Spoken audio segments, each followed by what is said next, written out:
తల వంచకు. అది నేను గెలిచిన తల, నాది.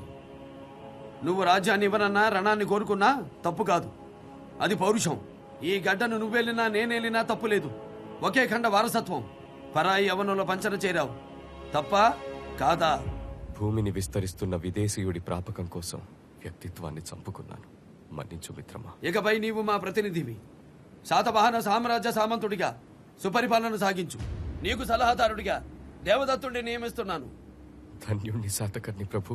పరవారణ విక్రమ నారసింహ మేరు నగధీర సమర శిరసి విజితంపు సంఘాత సాహో శాతవాహన సాహో శాతకర్ణి సార్వభౌమ సాహో శాతవాహన వీరకిశోర.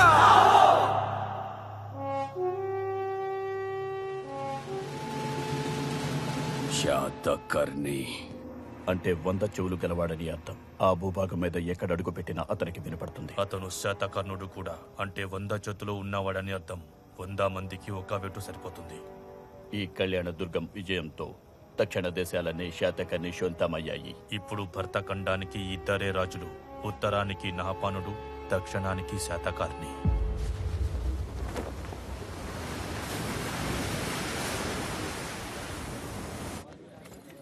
ఏమ్మాయి పెళ్ళయిందా? ఏ చేసుకుంటావా? నాకు 2 పెళ్ళాలు. 3వ పెళ్ళం అయితే పర్లేదా? నాకు 3 మొగుళ్ళు. 4వ మొగుడు అయితే పర్లేదా? రాజుగారికి చెప్పి ఆడంగులకు ఒక్క మొగుడే ఉండాలని ఓ పద్ధతి పెట్టిద్దాం. ఆయనతోనే మగాడికి కూడా ఒక్క పెళ్ళామే ఉండాలని పద్ధతి పెట్టేస్తారు. ఏమ్మాయి పెళ్ళయిందా? మల్లయ్య మారవయ్యా. ఏమయ్యా ప్రభు, ఈ పట్టుతోనే యుద్ధం చేశావా? 30 మందిని చంపాను మహారాజా. అబ్బా, బలభీమకుడని మావాడే. మావాళ్లను చంపి మనవాడయ్యాడు. మనగడివే. రేపు షహరాటు యుద్ధంలో కూడా నీ కసి కొనసాగించాలి. సరేనా? అలాగే మహారాజా. మిత్రమా, ఆ నహపానుణ్ణి గెలవటం నన్ను ఓడించినంత సులభం కాదు.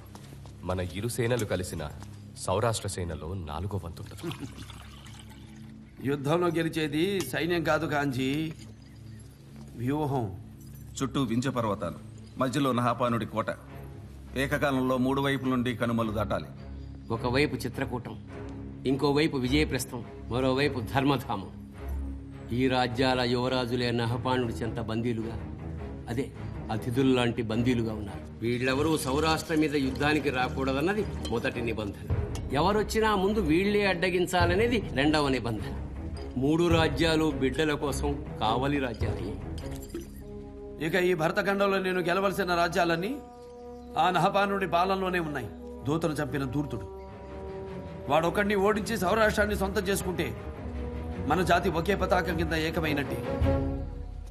ఏ మిత్రమా, అశోకుడు చంద్రగుప్తుడు సాధించలేనిది నేనెలా సాధిస్తాననుకుంటున్నావా? సాధించాలి. ప్రభు, ధాన్య కటకం నుంచి మహారాణి వారు విచ్చేస్తున్నారు.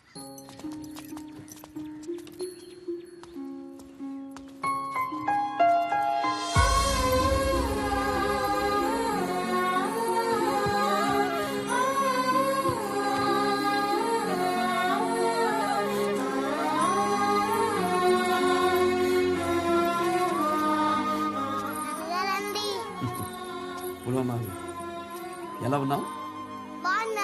నాన్నమ్మ ఎలా ఉంది? శివశ్రీ శాతకర్ణి.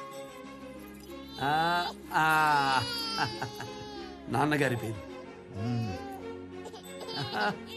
వీణ్ణి అసలు చూడలేదుగా మీరు? కడుపును పడగానే యుద్ధం అని చెప్పి వెళ్ళిపోయారు. మా పట్టపురానికి మన పెళ్లి రోజు కానుక.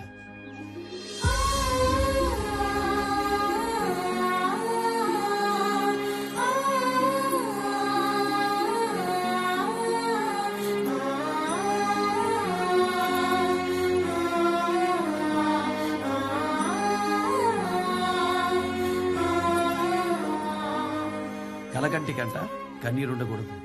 తమరెడ్డు దగ్గరుండరు, ఏవైనా ఉండనిద్దరు.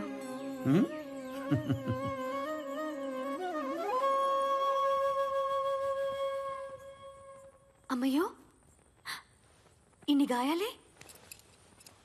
మగనానికి గాజులందం, మగాడికి గాయాలందం. పోయి పోయి నిలువెత్తు యుద్ధాన్ని కట్టుకున్నానే ప్రారబ్ధం. ఈ యుద్ధం ముద్దులాటకి సిద్ధం.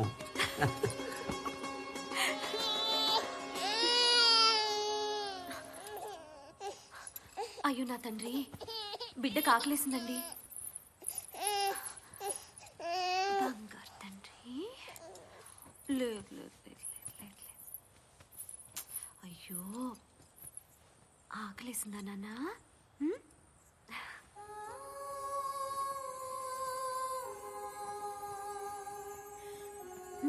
మాతృత్వానికి మగతనానికి దేహాత్మలతో ఆకలి తీర్చడం, ఆహా ఆడవాళ్ళది ఎంత సంస్కారం. పడతుల సంస్కారాలు మీకు పడగదిలోనే గుర్తొస్తాయిలే. ఏంటో అలక? ఏం లేదులేండి. ఏం కావాలి వాసిష్ఠి? ఆ పాత రోజులన్నీ కావాలి. ఇస్తారా? అంటే ఈ యుద్ధాలకు వెళ్ళేవారు కాదు. నేను మనసిచ్చిన శాతకర్ని మళ్ళీ నాకు కావాలి. నా కోసం మామూలు మనుషుల మారువేషంలో మా రాజ్యం వచ్చినోడు సామాన్యుడు కదా. పెద్దల్ని ఎదిరించి పెళ్లాడదామంటే తీరా మహారాజులా వచ్చి పెద్దల్ని బెదిరించి మరీ పెళ్లాడినోడు. అర్థమైంది.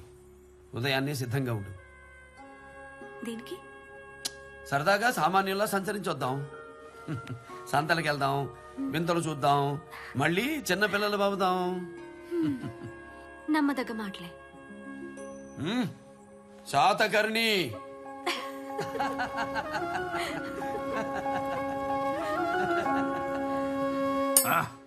ఇలా యువరాజు పులోమావి గురించి మహారాణి వారికి ఇంకా చెప్పలేదు దేవదత్త.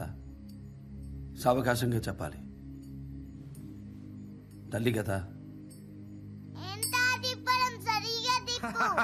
యువరాజు నాకు నేర్పిస్తున్నాడు మహారాజా.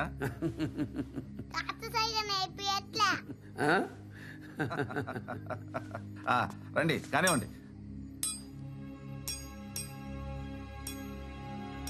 ఎంత తొందరగా వీలైతే అంత తొందరగా నహపాణుడు తొందరపడకముందే యుద్ధానికి సన్నద్ధం కావాలి.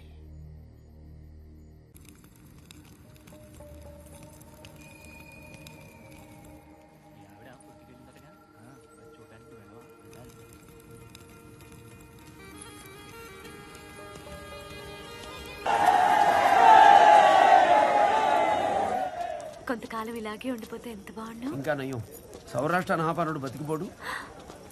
మళ్ళీ యుద్ధమా? అది చెప్పొద్దులేండి. ఈ కాసేపైనా మన మధ్యకి యుద్ధం